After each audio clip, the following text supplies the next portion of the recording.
कुरान की आयत, खतरनाक आयत कौन सी है, आज इसी पर चर्चा करेंगे।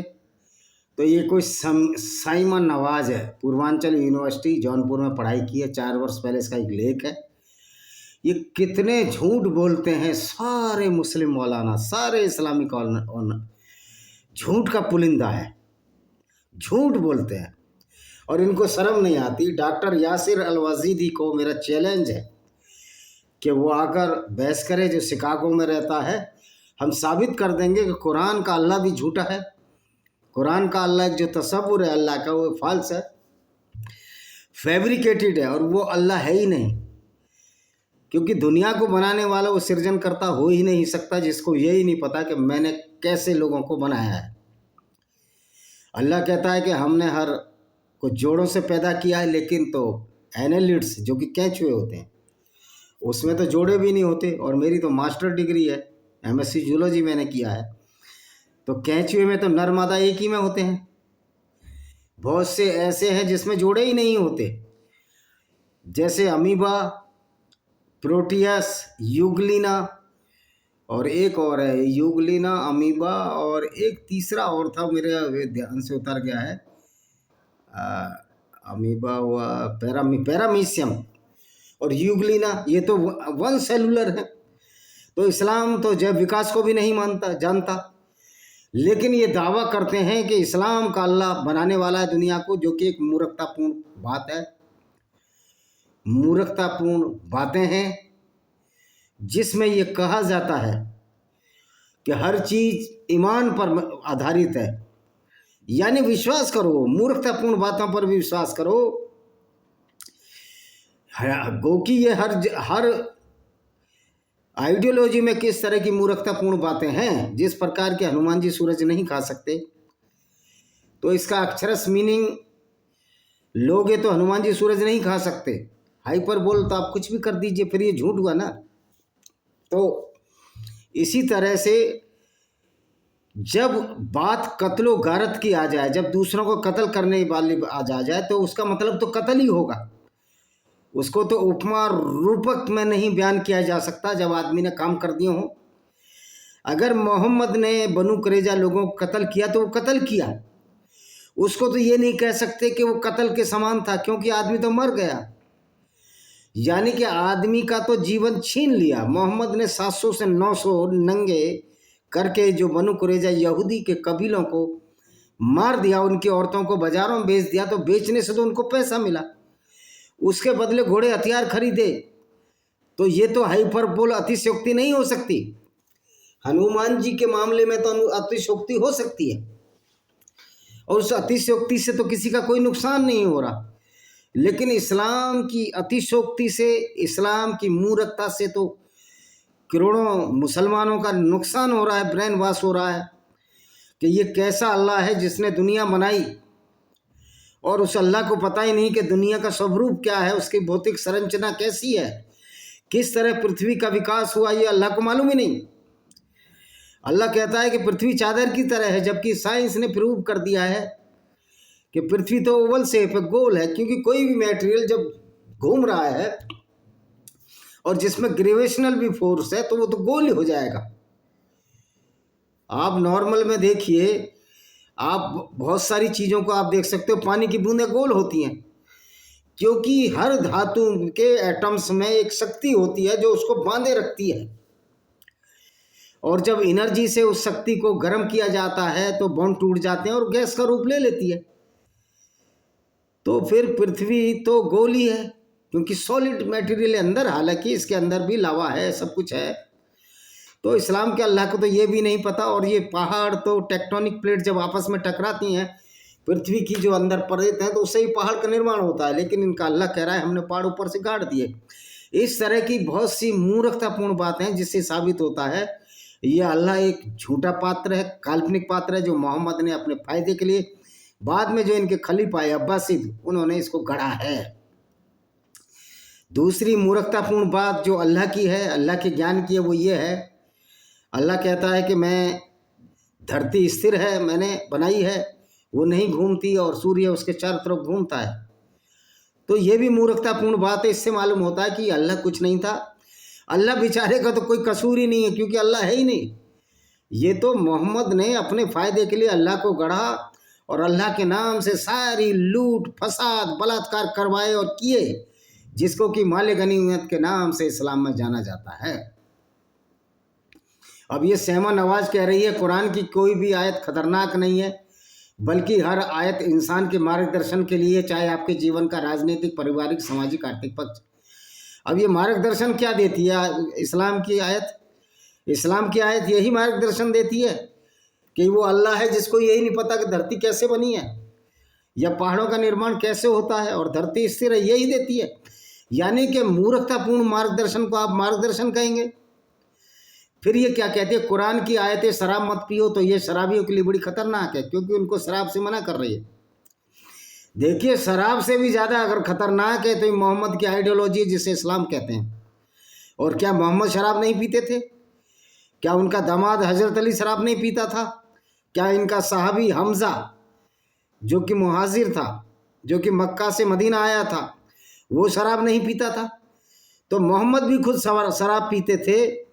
ये तो आपके कुरान और हदीसों में लिखा है। ये शराब जब वर्जित हुई, जब हजरत ने अली ने, जो इनका दामाद भी था, इनका चचेरा भाई भी था, शराब पीकर उल्टी सीधी नमाज पढ़ाना शुरू कर दिया लड़खड़ाते शब्दों में, तो मोहम्मद ने एक अपनी मर्जी से एक आयत उतार दी कि शराब हराम है। और शराब हराम होने से फ़ायदा मुसलमानों को ये होता था कि इस्लाम में पैगंबर का कार्य लूटपाट करना था, और जब ये शराब के नशे में होते थे तो लूटपाट ढंग से नहीं कर सकते थे, इसलिए शराब को मना कर दिया गया।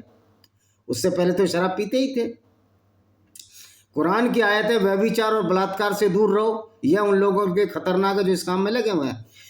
कुरान ही कहता है कि आप व्यभिचार भी करो, व्यभिचार और बलात्कार भी करो, क्योंकि मोहम्मद खुद मारिया इल्किबतिया के साथ बलात्कार किया, आयशा बिन अबू बकर के साथ बलात्कार किया। वो तो 6 साल की थी और ये 54 साल का बाबा, जब वो 9 साल की होगी तो 54 साल का बाबा था ये।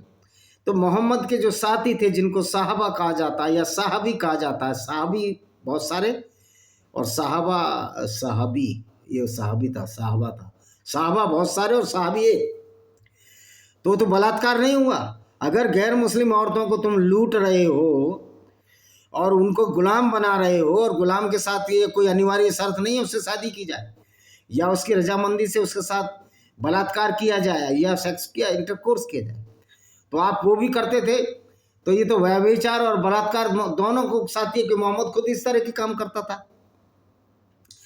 ये साइमा नाज, तुमको ही मेरा जवाब है। कुरान की आयतें व्यापार करते मालों में मिलावट मत करो, उनके खिलाफ जो बाजार में गलत तरीके से मिलावट करते हैं। आपने कुरान में इतनी मिलावट कर दी है, उसको अल्लाह का पैगाम बना दिया, तो आपने तो विचारधारा में ही पूरी में मिलावट कर दी। मैं मानता हूँ कि माल में मिलावट नहीं करना चाहिए, दूध में मिलावट नहीं होनी चाहिए, तो ये इसके लिए तो भारतीय संविधान है, लेकिन तुम्हारा तो कुरान पूरी मिलावट से भरी हुई चीज़ है। पूरा झूठ कुरान में जो गढ़ा गया, झूठ की मिलावट है। कुरान की आयतें अश्लीलता फैलाने वाले हर चीज़ पर रोक लगा दी जाए, फिर वह शिल्पकला के नाम पर बनी मूर्तियाँ में, पेंटिंग या फिल्म है। कुरान की आयत है कि किसी भी मूर्ति की चीज़ अश्लीलता फैलाने वाली चीज़ों पर, तो मोहम्मद से ज़्यादा कौन अश्लीलता फैलाता था? आपको पता है कि जब गुलामों की प्रथा थी, उसमें जो नगन औरतें, जो गुलाम औरतें होती थी, उनको टॉपलेस रखा जाता था, उनके ऊपर कपड़े ही नहीं होते थे और नीचे टखनों से नीचे कपड़ा कोई नहीं होता था। तो आपने तो खुद अश्लीलता फैलाई मोहम्मद ने। और ये बहुत बड़ी अश्लीलता नहीं है कि मोहम्मद ने अपनी पुत्रवधू से शादी कर दी और एक आयत उतार दी कि नहीं है मोहम्मद किसी का बाप, तो मोहम्मद की औरतें किसी की अम्माएं कैसे हुई? ये सोचने समझने की बात है। तो भाई आप तो टॉपलेस रखते थे, लोग कहते हैं कि मोहम्मद से पहले औरतों लड़कियों को मार देते थे, तो क्या खदीजा औरत नहीं थी? उसको तो किसी ने नहीं जलाया, उसको तो किसी ने नहीं गाड़ा। मोहम्मद की माँ अमीना भी औरत नहीं थी, उसको तो किसी ने नहीं गाड़ा। और फिर अगर औरतों को ही गाड़ देते थे तो 4-4 शादियाँ कैसे कर लेते थे? इतनी औरतें आती कहाँ से थी? यानी कि इस तरह की बेवकूफ़ियाँ ये पढ़े हैं, जौनपुर यूनिवर्सिटी की पढ़ी लड़की है। किस तरह इस्लाम में मानने वाला कितना भी पढ़ लिख जाए वो मूर्ख ही रहता है, ज्ञानी रहता है। अब ये क्या कहती है? कुरान की सबसे बड़ी बात है जो अल्लाह उसके कुरान को नहीं मानता, जबकि अल्लाह ने उसे हर तरीके से समझाने की कोशिश कुरान ने की, उसकी बुद्धि को झकझोरा है। भाई कुरान के अल्लाह के पास खुद ही बुद्धि नहीं है, मोहम्मद के पास खुद ही बुद्धि नहीं थी। जो ये अल्लाह ये कह रहा है कि धरती चपटी है, धरती स्थिर है, सूर्य उसके चारों तरफ घूमता है, तो इतनी मूर्खतापूर्ण बातें हैं, तो बुद्धि तो कुरान के अल्लाह के पास नहीं है। तो दूसरों को बुद्धि की शिक्षा क्या देगा जब कुरान का अल्लाह खुद अज्ञानी है, मूर्ख है, कुछ जानता नहीं। और मोहम्मद भी वही बात करते थे, मोहम्मद झूठ भी बोलते थे, मैंने चांद के 2 टुकड़े कर दिए। तो ये झूठे और अज्ञानी किसकी बुद्धि झकझोर सकते हैं? जो खुद गुमराही में पड़े हैं, जिनको मालूम नहीं, विज्ञान ने सिद्ध कर दिया। तो कुरान में और कुरान के अल्लाह में और मोहम्मद में बुद्धि नहीं थी, अज्ञानी थे ये लोग। अब ये आगे क्या कहती है? और उसे तर्क दिया है कि इन सब के बावजूद अल्लाह की बनाई धरती पर रहता है, उसका दिया खाता है। ना तो अल्लाह ने ये धरती बनाई, मैंने सिद्ध कर दिया कि अल्लाह की बनाई हुई धरती नहीं है, अल्लाह की औकात से परे है धरती बनाना, क्योंकि अल्लाह तो एक काल्पनिक पात्र है। अल्लाह तो एक पपेट है, एक गुड़िया है, एक रोबोट है, जो मोहम्मद ने अपने फ़ायदे के लिए तैयार किया। और ये जो अल्लाह नाम का रोबोट जो मोहम्मद ने बनाया, अपने फ़ायदे के लिए बनाया। अल्लाह के नाम से सारे कत्लो गारत, लूट, फसाद, बलात्कार सब कुछ जायज़ हुआ इस्लाम में, जिसको हम माले गनीमत कहते हैं। और यही काम किया हमास के लोगों ने, मोहम्मद की सुन्नत पर चलकर 2000 लोगों को कत्ल किया यहूदियों के।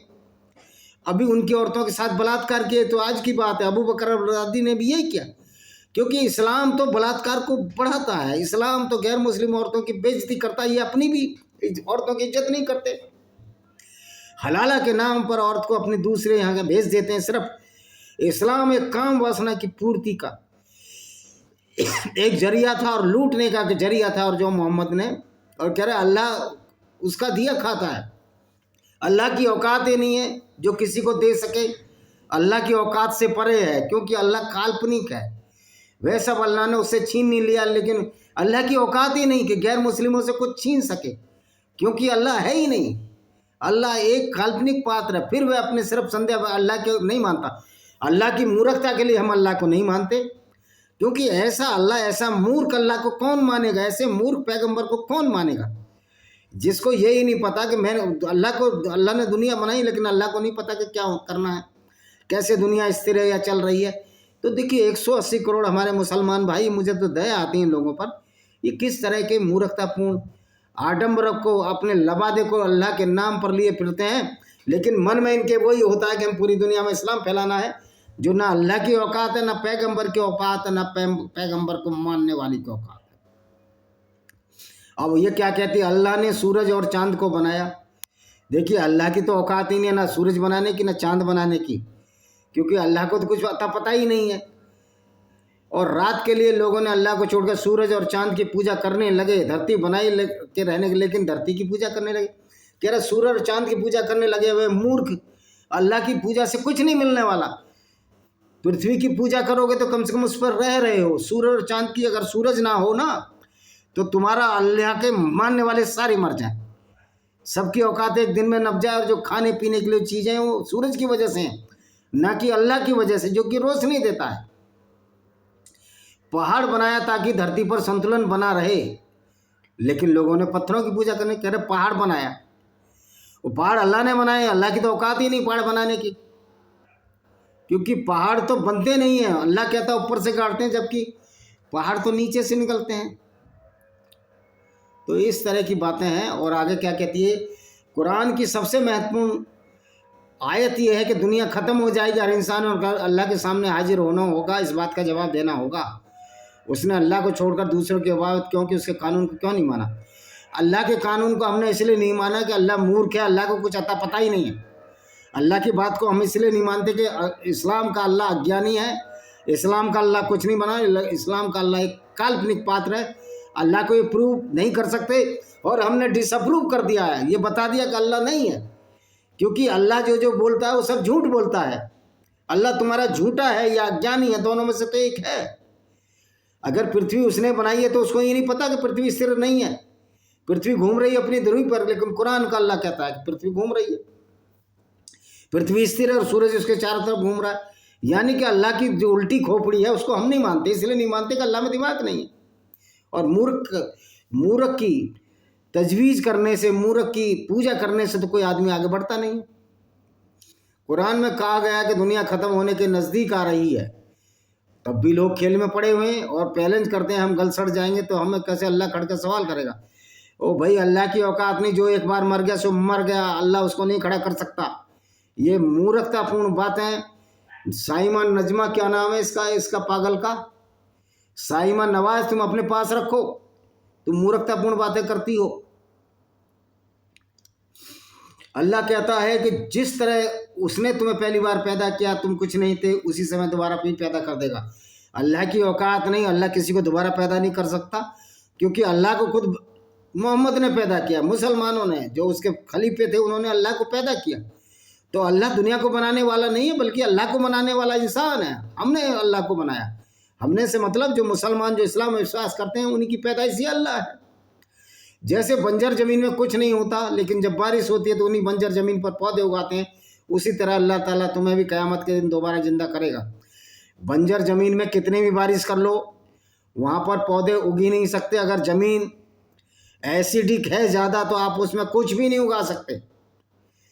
जितना फर्टिलाइजर यूज करके ज़मीन का जो ख़त्म मृदा, सॉइल कंजर्वेशन की जगह सॉइल एरोजन हो रहा है, सॉइल की क्वालिटी गिर रही है। अल्लाह की तो औकात ही नहीं है कुछ पैदा करने की, क्योंकि अल्लाह को तो पता ही नहीं है कि ज़मीन कैसे बनी, तो फिर उस अल्लाह की ज़मीन कैसे हो गई। अल्लाह को ज़मीन के गुणों के बारे में नहीं मालूम, तो अल्लाह की ज़मीन हो ही नहीं सकती। तो ये झूठ बोला गया है। इसी झूठ का पर्दाफाश हम करते हैं। कुरान कहता है हर इंसान को उस आने वाली ज़िंदगी के बारे में सोचना चाहिए जो कभी ख़त्म नहीं हो, उसकी तैयारी करनी चाहिए, उसको मानकर उससे कानून का पालन करना चाहिए। ये सब फ्रॉड है कि क़यामत के बाद कोई ज़िंदगी होगी, वहाँ हूरें मिलेंगी, वहाँ जन्नत मिलेगी मुसलमानों को। अब बताओ, कातिलों को, पेशेवर लुटेरों को, हत्यारों को, और जो मोहम्मद जो इनका वो है पैगंबर है, जो काफिले लूटता रहा, औरतों को बाजारों में बेचता रहा। लोग पूछते हैं आपने कहाँ से पढ़ लिया? अरे मूर्खो, तुम्हारी किताबों से ही पढ़ा है। तुम मूर्ख हो, तुम्हारी आँख नहीं खुली, तुम्हारे दिमाग के बटन नहीं खुले, तो इसमें हम क्या करें? तुम्हारी किताब में ही लिखा है, सूरत रसूलुल्लाह की जीवनी में इब्ने इसाक ने 465 नंबर पेज पर साफ साफ लिखा है कि मोहम्मद औरतों को लूटता था और उनको बाजारों में बेच दिया था, नजद के बाजारों में। अध्याय 83 पढ़ो कि तुम्हारे ही ये लोग कहते हैं, और फिर कहते हैं औरतों को अरब वाले गाड़ देते थे, फिर औरतों से चार से शादी कर सकते। इसलिए मैं कहता हूँ कुरान और इस्लाम एक झूठ का परिंदा है, पाखंड है। ये इंसानियत के खिलाफ एक पनौती, एक लायबिलिटी है। इस इस्लाम को छोड़ देना चाहिए, क्योंकि इस्लाम एक ऐसा जहर आपके दिमाग में भर देता है जो कोरोना वायरस से भी खराब जहर है। कुरान कहता है कि संसारिक जीवन एक परीक्षा की जगह है, इस परीक्षा में वही पास होता है जो अल्लाह को माने। हाँ, जो अल्लाह को माने और सारी गुंडागर्दी करे। ये इस्लाम की परीक्षा है कि आप दूसरों की औरतों को लूटो, दूसरे गैर मुस्लिमों को कत्ल करो, उनकी औरतों को बाजारों में बेचनो, ये तुम्हारी परीक्षा है। मानो कि अल्लाह जो है गुंडों और लफंगों और लुच्चों और बलात्कारियों का सरदार है। वो आपकी परीक्षा ले रहा है कि सारे लुच्चे लफंगी के काम करो, छिनरई के काम करो, लोगों को कत्ल करो, औरतों को बाजारों में बेचो। ये अल्लाह की परीक्षा है, उसके बाद तुम्हें जन्नत मिलेगी। यानी सारे चोर उचक्के लुच्चे लफंगे पेशेवर बलात्कारी दूसरे काफिलों को लूटने वाले वो जन्नत में होंगे, और वो भी ऐसी जन्नत जो अल्लाह ने बनाई है, जो अल्लाह खुद है ही नहीं। जो अल्लाह एक झूठा अल्लाह है, जो काल्पनिक अल्लाह है, वो जन्नत और जहन्नुम का तस्वुर कैसे दे सकता है? ये जन्नत और जहन्नुम का तस्वुर इन मूर्ख अब्बासियों का और मोहम्मद के मानने वालों का दिया है, जो उस समय रहते थे और काफिलों को लूटते थे। अल्लाह के नाम पर जो गंदे और कुकर्म और जो अपराध इन लोगों ने किए हैं, उनको इतिहास माफ़ नहीं करेगा। यही वजह कि आज कल में पैगंबर और कुरान की कोई इज्जत नहीं है, होनी भी नहीं चाहिए। क्योंकि अब मेरे को कल एक फेसबुक बोला हो तुम्हें जहन्नुम में, अल्लाह की ऐसी की तैसी, अल्लाह की औकात नहीं जो मुझे जहन्नुम में डाल सके। काल्पनिक अल्लाह की औकात होती तो पूरी दुनिया में गैर मुस्लिम ज़्यादा ना होते। अल्लाह की औकात होती तो मोहम्मद के जब दांत उहद की लड़ाई में टूट रहे थे, उनको ना बचा लेता। तो ये जो कुरान के जो कानून और तर्क बुद्धि पर नहीं, मूर्खता पर आधारित है और मानवीय आवश्यकताओं को पूरा नहीं करते। ये सिर्फ मुसलमानों की काम वासना, जो मोहम्मद की काम वासना, उनकी धन लिप्सा की पूर्ति करते थे, और मानवीय समस्याओं को बढ़ाने वाली ये किताब है जिसको कि हम कुरान के नाम से जानते हैं। तो साइमा नवाज, ये तुम्हारा जवाब है। कुरान कहता है कि लोग इस किताब की बुद्धि और तर्कों से भरी बातों को आंतरिक रूप से मान लेते हैं। कोई नहीं मानता। कुरान में ना तर्क है, ना बुद्धि है, बेवकूफ़ी है। ये तुम्हारी खुशफहमी है कि हम कुरान और अल्लाह को मानते हैं। अल्लाह और कुरान को तो हम काल्पनिक मानते हैं, उसको तो झूठ मानते हैं। और मानवीय समस्याओं से क्या दूर करेगा, ये तो मानवीय समस्याओं को बढ़ाता है। तो ये मुसलमानों ने मौलाना झूठ बोल बोल कर इतिहास को गलत दिखाना चाहते हैं। और मजे की बात है, रामपाल का एक चेल, रामपाल तो कहता है अल्लाह के बारे में पूरी जानकारी दी गई। अल्लाह कौन है देखो, फला तुरलिन काफरीन व जहूद बिन जियादिन कबीरन, स्पष्ट रूप से कबीरन लिखा है। इसे कबीर कबीरा, ये कबीर किसको कहते हैं? कबीर का मतलब होता है आश्चर्यजनक। ये कबीर नहीं, तुलसीदास ये जो कबीर था। तो इस तरह की मूर्खता रामपाल भी फैला रहा है। अल्लाह में कबीर को ढूंढ रहा है।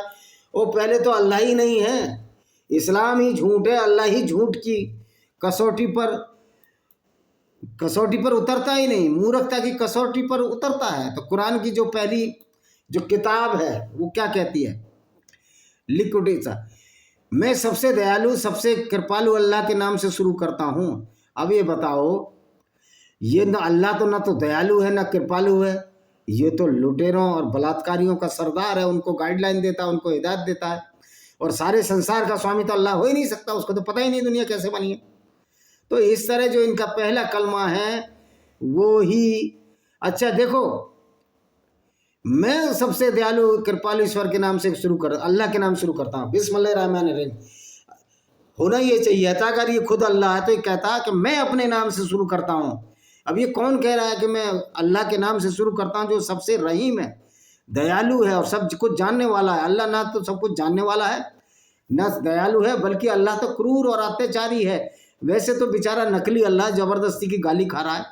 ये जो सारे काम किए थे इनके मोहम्मद ने किए थे, तो गाली मोहम्मद को पड़नी चाहिए, क्योंकि मोहम्मद ने पूरी दुनिया को जो विचारधारा दी, एक लुच्चे और लुफंगों और क्रिमिनल अपराधियों से बड़ी कोई विचारधारा नहीं है, उससे ज़्यादा इतर नहीं है, उससे अलग नहीं है, उससे बरक्स नहीं है।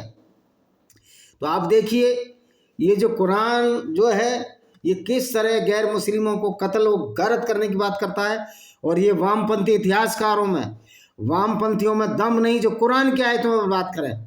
इसलिए कुरान के तसव्वुर को, कुरान की गुंडागर्दी को, कुरान की लफंगाईगिरी को, कुरान की छिनरई को, कुरान की जो अत्याचार और वायलेंस, जो हिंसा कुरान की आयतों में व्याख्या की गई है, उस पर ध्यान बटाने के लिए कह देते हैं कि मुसलमानों के साथ अन्याय हो रहा है। भाई मुसलमानों के साथ अगर सबसे बड़ा अन्याय किया है तो कुरान ने किया है, इनके पैगंबर ने किया। अल्लाह तो बेचारा है ही नहीं, तो काल्पनिक है। तो तुम्हारा पैगंबर दोषी है, तुम्हारी कुरान दोषी है जो इस तरह की आयतें लाई, जिस आयतों को पढ़ पढ़ कर लोगों में जूते पड़ रहे हैं, अल्लाह में भी जूते, मोहम्मद की आलोचना हो रही है, होना भी चाहिए। ये सरतन से जुदा के नारों से डरने की जरूरत नहीं है। जहाँ 800 करोड़ आबादी है दुनिया की, जिसमें 620 या 630 करोड़ गैर मुस्लिम हैं, जहाँ वो लोग एक साथ उठेंगे, 640 करोड़ लोगों के हाथ उठेंगे, उनके हाथों में शस्त्र और शास्त्र होंगे, तो ये सारी अल्लाह की गुंडागर्दी जो इस्लाम के नाम से मोहम्मद ने चलाई वो खत्म हो जाएगी। सबक सीखना चाहिए। इजराइल ने इस्लाम के अल्लाह की गुंडागर्दी को ख़त्म किया। एक काल्पनिक अल्लाह के नाम पर जो इस्लाम में गुंडागर्दी है उसको आज ख़त्म करने की ज़रूरत है। नहीं, ये विचारधारा हम सबको लील जाएगी, ये समझने की ज़रूरत है।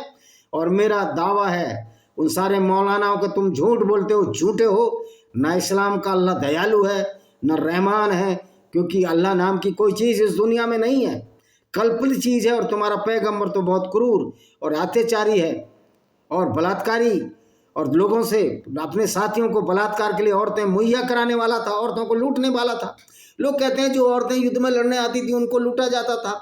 वो तो भाई जो औरतें युद्ध में लड़ने आती थी उनको बहन बेटी बनाकर उनका शादी ब्याह भी तो कराया जा सकता था। ये 17-18 साल की सफिया के साथ मोहम्मद ने उसके पिता को मारकर उसी रात उसके लिए सोया। कितनी बेगैरती थी इस पैगंबर ने। तुम भीड़ झुंड लगाकर सड़कों पर आ जाओगे, अगर ये काम गैर मुस्लिम भी करने लगे तो तुम्हारी औकात बचेगी। तो मैं ये कहता हूँ कि सुधर जाइए, इस अल्लाह और इस्लामिक विचारधारा को मानना छोड़िए और उसके आधार पर आप मानिए, हमको कोई दिक्कत नहीं। लेकिन आप उसके आधार पर कुकर्म करोगे तो कुकर्मों का जवाब तेजी से दिया जाएगा, क्योंकि हम भी जानते हैं अल्लाह काल्पनिक, अल्लाह कुछ नहीं कर सकता। जो अल्लाह मोहम्मद के दांत नहीं बचा पाया, दांत तोड़ दिए मोहम्मद के ऊद की लड़ाई में, वो अल्लाह क्या खाक करेगा। और फिर ऐसे अल्लाह को जो काल्पनिक अल्लाह है, उस काल्पनिक विचारधारा की गुंडागर्दी के खिलाफ हम सबको लड़ने की जरूरत है। इसके लिए हम काफिर इंटरनेशनल आर्मी बहुत जल्दी बनाने जा रहे हैं और एक दिन हम इन इस्लामिक गुंडों को पूरी दुनिया में सबक सिखाएंगे। प्रशासन और शासन तो सिखाएगा ही, कानून भी सिखाएगा, संविधान भी सिखाएगा, और जो इनकी हिमायत करने वाले हैं, जो मीम और भीम के नाम पर इस्लामिक विचारधारा की गुंडागर्दी को आगे बढ़ाने में फिरसरे दे रहे हैं, उनको भी कड़ा कानूनी सबक सिखाया जाएगा और जिस तरह भी वो चाहे वो सबक सिखाया जाएगा। भीम सेना वाले को जरूरत पड़ रही है पुलिस की रक्षा के लिए, खुद अपनी रक्षा नहीं कर सकते, तो ये जो सो कॉल्ड दलित लीडर हैं ये भी हमारे दलित भाइयों का दिमाग खराब करते हैं। जबकि अगर आप बुद्धिस्ट भी हो तो भी इस्लाम आपको गंदा कहता है, आपको कत्ल करने की बात कहता है। इस्लाम में किसी भी दलित की, किसी भी अगड़े और पिछड़े की कोई इज्जत नहीं है, हमको समझना चाहिए। और जो लोग ये जो दलित लीडर, सो कॉल्ड दलित लीडर हैं, ये अपना रोटी रोजी चलाने के लिए इस तरह की बातें करते हैं, बाकी इनको ABCD इस्लाम की नहीं आती। ये मूर्ख है ऐसे लोग, और मूर्खों में पढ़कर मूर्ख बनना एक भेड़ चाल होती है, गतानी गति लोग की तरह। आपको इस बात को समझना होगा, क्योंकि दलितों की, औरतों का सबसे ज़्यादा बलात्कार पाकिस्तान के मुस्लिम ही करते हैं, और वो दलित लड़कियां ही शिकार होती हैं। राणा हमीर सिंह की लड़की या बहन बेटी से तो कोई हिम्मत नहीं है करने की, तो जो गरीब दलित हैं उनकी लड़कियों को बलात्कार होते हैं। ये पाकिस्तान और गैर मुस्लिम देशों में रहने वाले हिंदुओं में दलित हैं, उनसे पूछो वो दलित किस तरह का जीवन व्यतीत कर रहे हैं। और तुम मूर्ख हो, यहाँ एक ऐसी विचारधारा के राक्षसों के साथ अपना राजनीतिक गठबंधन बनाना चाहते हैं, जिनकी विचारधारा कहती है पूरी दुनिया में हमने इस्लाम काबिज करना है और सबको कत्ल करना है जब तक इस्लाम को कबूल ना करें। तो तुम उन कातिलों के साथ मिल रहे हो, चाहे वो अखिलेश यादव हो, चाहे अगर मोदी जी ने भी 48 करोड़ रुपया रोहिंग्या मुसलमानों के लिए दिया है जो कॉक्स बाजार में, तो ये भी मोदी जी उसी राक्षसी प्रवृत्ति के जनक हैं। जिस तरह सेकुलरों को गाली देते हैं, तुम भी तो वही काम कर रहे हो। रेखा गुप्ता भी कोसर जाके उसमें जाती है, दिल्ली की मुख्यमंत्री इफ्तारी में। तो ये मूर्ख नेताओं से हिंदूवाद नहीं बचेगा, समाज नहीं बचेगा, या गैर मुस्लिम नहीं बचेंगे। ये हम सबको मिलना होगा, क्योंकि बीजेपी की औकात हिंदुओं के सामने कुछ नहीं है। अगर हिंदू वोट ना दे तो बीजेपी धरातल पर आ जाएगी और हिंदू की अपनी रक्षा खुद कर लेंगे। हमारी आर्मी और पुलिस में जो गैर मुस्लिम भर्ती हैं और जो मुस्लिम भी हैं, जो इस्लाम की गुंडागर्दी को नहीं मानते, वो हमारी रक्षा कर लेंगे। लेकिन इस्लाम के बलबूते पूरी दुनिया की रक्षा हो जाएगी, ये तुम्हारी गलतफहमी है, ये खुशफहमी है। इस्लाम का समूल नाश करने से पूरी दुनिया अच्छी होगी।